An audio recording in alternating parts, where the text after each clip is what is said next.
At first, I kind of assumed that, like, this would happen right away and that, like, everyone agrees that they stop working on this one day. But that was like, that's probably not how this is actually going to happen. I think the way this, or the more entertaining way I think this is going to happen is if everyone just thinks they're taking, a vacation, like a week-long vacation, they just happen to all take it on the same day.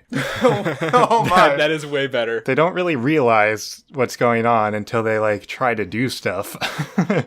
So they, like, go to the grocery store and they realize that nobody's working there. There are people there still trying to shop and, like, lines start to build up and stuff. But nobody wants to, like, steal anything because they think they're still stealing. They're going to break the law and, like, they're going to get in trouble. Also, how funny would it be, like, you're, like, walking, like, to your local grocery store and, like, your boss who lives nearby also, like, is walking out on the street and, like, you see each other and you're just, like, you both just run in the opposite direction. Like, no, I'm not here. I'm sick.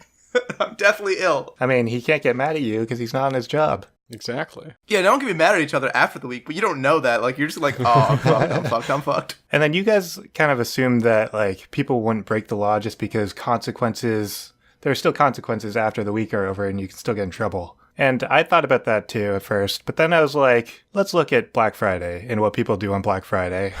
It's pretty crazy. Yeah, there's definitely got to be some low-hanging fruit. Like, I think if you're in that week, there's probably some crimes that you would do. Like, is that what you're about to get into, Chris, or should we try and think of some? Well, I figured that just, like, the people go crazy because this is, like, Black Friday on steroids. Well, also, like, once the power goes, I feel like things get a little more rambunctious because then the cameras do stop working and stuff. Then it's very clear that like something's going on.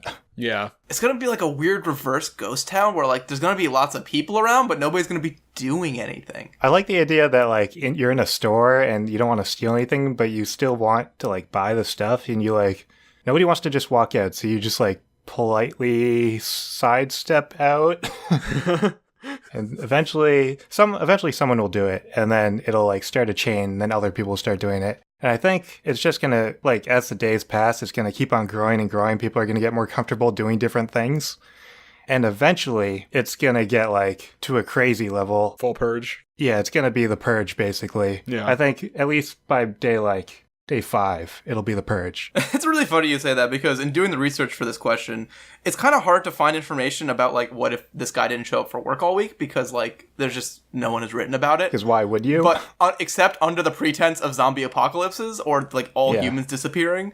So that's, like, where I found, like, a bunch of information. So you saying it actually going to turn into a zombie apocalypse really verifies, like, validates my research. I mean, I think that's the most realistic outcome. Yeah, so once it turns into the purge, you don't want to go outside. You're just going to want to stay in your house. So the first 5 days, you're going to want to, like, collect stuff just so you can survive the last 2 days. I guess you want food.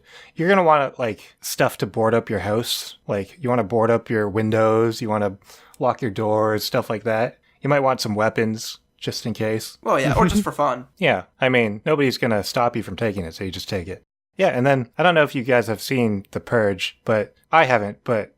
This is going to be a good conversation. Have you guys seen The Purge? I haven't either. Let's talk about it. I mean, I know everything about it because I read the Wikipedia page. Perfect. So The Purge only lasts 12 hours, which is not very long. But a 2-day long purge is going to go crazy. That's like... 4 purges. Yeah, it's more purges. More people are going to die. Yeah, so you're basically just going to want to go into survival mode. You would think after doing all these, like, apocalyptic scenarios that generate, we would have a better, like, apocalypse plan. But every time I'm like, okay, so the apocalypse is happening outside, so what do? I don't know, I guess you get food, board up your windows, the shit you see in the movies. We should have a plan, guys. Well, no, because our answer is always, let's just assume that everyone doesn't die.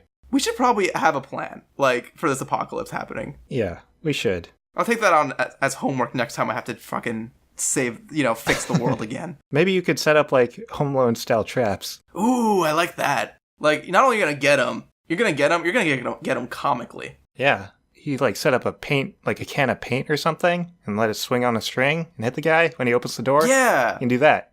You can set up, like, pretty sure he tar and feathered them, right? Yeah, I mean, at least it wasn't drawn and quartered.